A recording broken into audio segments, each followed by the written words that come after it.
हिनं त्या ठिकाणी कोणाच्या दबावाला बळी पडली नाही। आपली सर्वसामान्य कुटुंबातील उमेदवार आहे, लॉन्ड्रीचा व्यवसाय आहे, कष्टकरी आहे, प्रलोभन आणि दबावाला बळी न पडता ठामपणे एक शिलेदार म्हणून ती उभी आहे। ती तिचं पहिल्याच क्रमांकावर नाव आहे 35 मध्ये। तिला आपण त्या ठिकाणी निवडून द्या। मित्रांनो, नागरिकांनो, मी उमेदवार चांगले देण्याचा प्रयत्न केलेला आहे। त्याच्यामध्ये का माझ्या उमेदवारांना विजयी करा, मला पुण्यामध्ये बदल करायचा आहे। पुण्यामध्ये मगाशी सुभाषने सांगितलं तसं ज्यांची 5 वर्ष सत्ता होती, नंतर 4 वर्ष त्यांनीच कारभार बघितला, ती त्रिमूर्ती त्यांनी पुण्याची वाट लावली। पुण्यामध्ये कुठेही नवीन कामं झालेली तुम्हाला पाहायला मिळणार नाही। पुण्यामध्ये दररोज नळाचं पाणी पालिकेचं मिळत नाही। इथं तर तुमच्या भागात टँकर माफियाच आहेत आणि ह्यांनीच उभं राहायचं, ह्यांचेच टँकर चालू। ह्यांनी महानगरपालिकेत सांगायचं ती वॉल बंद करा, त्याच्याशिवाय माझ्या टँकरला धंदा मिळणार नाही। ही असली इथं औलाद आहे, ह्याचा विचार कधी करणार आहे का नाही? अरे तुम्हाला, माझ्या माय माऊलीला, माझ्या लाडक्या बहिणीला, माझ्या पुरुषांना ज्याचा त्रास होतो टँकरचं, इथं टँकर माफिया, वडगाव शहरीला टँकर माफिया, तिकडं खडकवासला टँकर माफिया, तिकडं माझ्या सुसला माळून गेला, तिकडं टँकर माफिया। करोडो रुपयाची बिलं सोसायट्यांना द्यावी लागतात। वरसगाव पंचायत खडकवासला टेमघरचं पाणी दिलंय, कमी पडलं म्हणून बाबास्केरचं पाणी दिलंय। आता मी मुळशीचं पाणी आणण्याचा प्रयत्न करतोय टाटाशी बोलून, का तर लोकसंख्या वाढते। मी ज्यावेळेस राजकारणात आलो ना पुणेकर, त्यावेळेस पुण्याला 5 TMC पाणी लागायचं। किती? 5।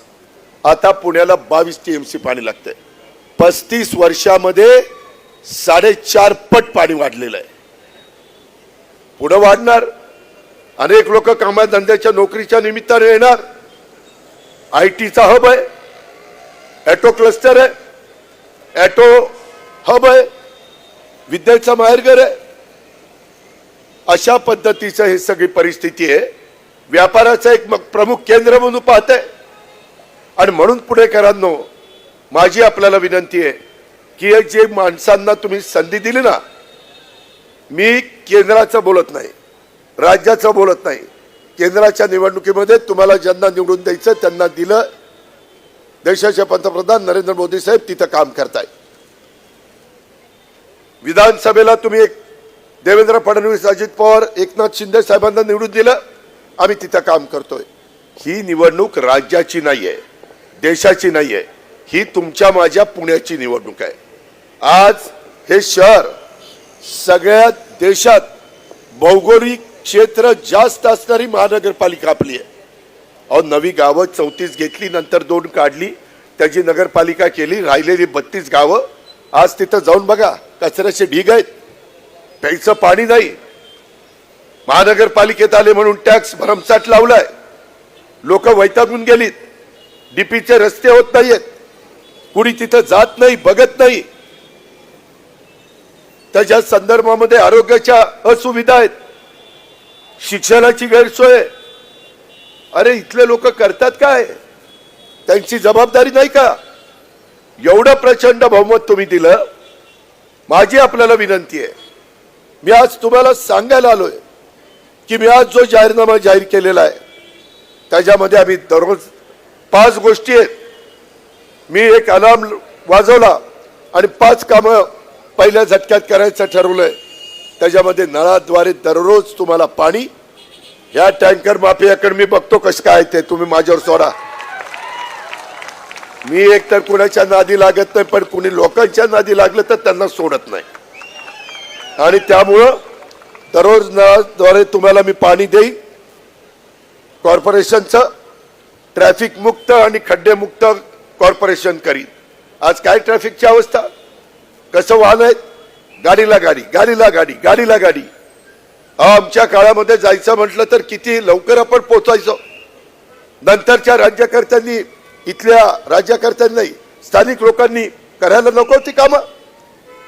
जसा पिंपरी चिंचवडमध्ये मी रस्ते रुंद केले, फ्लायओव्हर केले, डबल फ्लायओव्हर केले, सबवे केले, उद्यानं केली, क्रीडांगणं केली, याही भागात आमच्या ताब्यामध्ये असताना आम्ही केली.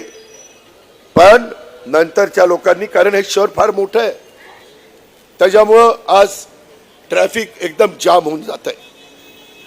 एक दीड तास वाया जातोय माझ्या पुणेकरांचा, जायला पण आणि यायला पण. अरे आयुष्यातले 24 तासातले रोज 2-3 तास वाया गेले, जबाबदार कोण आहे? आज का माझ्या पुणेकरांना त्रास देता? त्यामध्ये हे चित्र आपल्याला बदलायचं आहे. अहो मधी तर यांनी 5 वर्षामध्ये 1200 कोटी रुपये खड्डे बुजवायला तरतूद केली. 5 वर्षात 600 कोटीचेच बुजवले, 600 कोटीचे खर्चच केला नाही. असली ही माणसं आहेत. नियमित स्वच्छता, जसं आम्ही आपलं घर स्वच्छ ठेवतो तसं रोज पुणे शहर झाडून लोटून त्या ठिकाणी चांगलं केलं जाईल. आता 12,350 लोक दाखवत आहेत रेकॉर्डला, प्रत्यक्षात तेवढी लोक झाडतच नाही. 12,350 जर लोक सकाळी झाडत असते तर दिसले असते ना. किती लोक दिसतात झाडताना? बोगस प्रकार चाललेत. 5-5 हजार लोकांचे पैसे तसेच बाहेर काढतात. त्याकरता मी या महानगरपालिकेच्या निवडणुकीमध्ये तुमच्या पुढे आलेलो आहे. कारण लोक मला म्हणतील, दादा तुम्ही पण इथं पालकमंत्री होता, तुम्ही आम्हाला जागा करायला पाहिजे होतं. म्हणून तो अलार्म वाजवतोय मी, जागा व्हा. सकाळी उठताना कसा अलार्म लावता? 6ला उठायचंय, 5ला उठायचंय, 3ला उठायचंय. तसं आता पुणेकरांना या अलार्मनी मी उठवतोय. का तर आपल्याला नियमित स्वच्छता करायची. हायटेक आरोग्य सेवा, तुम्ही मला सांगा हो, पूर्वी ससून होतं. मी माझ्याकडं कारभार आला, मी ससूनच्या इमारती बांधत काही 1000 बेड तिथं केलेत गोरगरिबांना, तिथं औषध पाणी मिळावं म्हणून. इतरही ठिकाणी हॉस्पिटल उभी केली. तशा पद्धतीनं पुण्यात खाजगी हॉस्पिटल झाली.